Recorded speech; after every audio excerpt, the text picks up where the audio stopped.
প্রিয় দর্শক, আমরা অডিও কলের মাধ্যমে একজন আপুর সাথে যুক্ত হয়েছি। আসসালামু আলাইকুম। ওয়ালাইকুম আসসালাম ভাইয়া। কি নাম আপু? নুসরাত জাহান। বয়স কত আপনার? এই তো ভাইয়া 18তে পড়ছে। দেশের বাড়ি কোথায়? ভাইয়া দেশের বাড়ি কুমিল্লাতে, এখন থাকি খুলনাতে।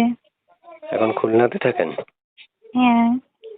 প্রিয় দর্শক, খুলনাতে যুক্ত হয়েছে আপুর মধ্যে একটা কথা বলে রাখছি, যারা যুক্ত আছেন, যুক্ত থেকে কথাগুলো শুনছেন, প্রত্যেকটা মানুষ চ্যানেলটা সাবস্ক্রাইব করে তারপর বেল আইকনটা অন করে দিবেন। আগে থেকে করে রাখলে অসংখ্য ধন্যবাদ জানাচ্ছি। তো আপু, শুনতে চাই আপনার বয়স কত? ভাইয়া আমার বয়সটা হচ্ছে 18তে পড়ছে। 18তে পড়ছে? হ্যাঁ। না, 18 হয় নাই। না, 18 মানে পড়ছে, 18তে শুরু।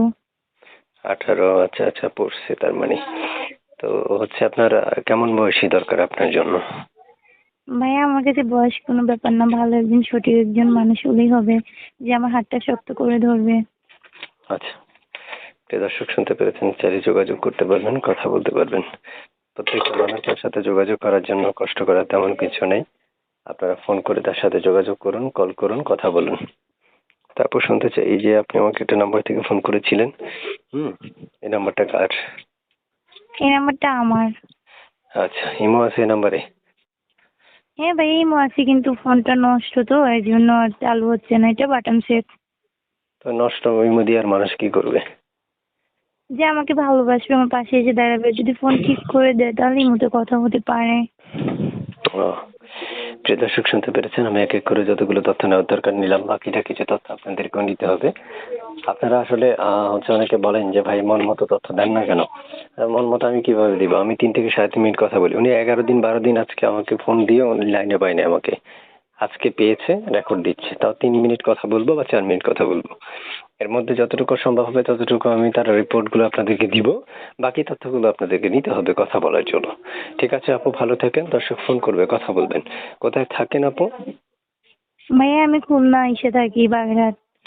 খুলনা বাগেরহাটে থাকেন, ঠিক আছে, বুঝতে পেরেছি। আপু, পড়ালেখা আছে?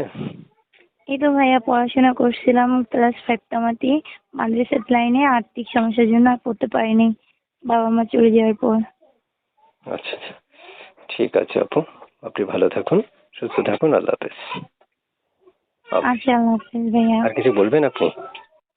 এটাই বলবো ভাইয়া, যে আমার সত্যিকারের পাশে এসে দাঁড়াতে পারবে ওরকম মানুষ যেমন কল দেয়। মানে আপনার কথা হলো যে আপনাকে ভালোবাসবে, সে যাতে আপনাকে যে ফোন আমার করে। পাশে এসে দাঁড়াতে পারবে, আমার সুখ দুঃখের সাথী হবে, এমন মানুষ যেন কল দেয় আমাকে। এর ব্যতীত অন্য কেউ যাতে না ফোন করে, না? আচ্ছা ভাইয়া। মানে এর ব্যতীত অন্য কেউ ফোন করতে পারবে না? না ভাইয়া, মানে অনেকে আছে ডিস্টার্ব করে, ভালো একজন সঠিক একজন মানুষ পাওয়া, সেই তো আমি এর মাধ্যমে আইছি, মানে অনেকটা কষ্টের মাধ্যমে পড়েই আমার এর মাধ্যমে আসা। আচ্ছা, ঠিক আছে আপু, দর্শক ফোন করবে, সে অপেক্ষায় থাকুন। ঠিক আছে, ওকে, আল্লাহ হাফেজ।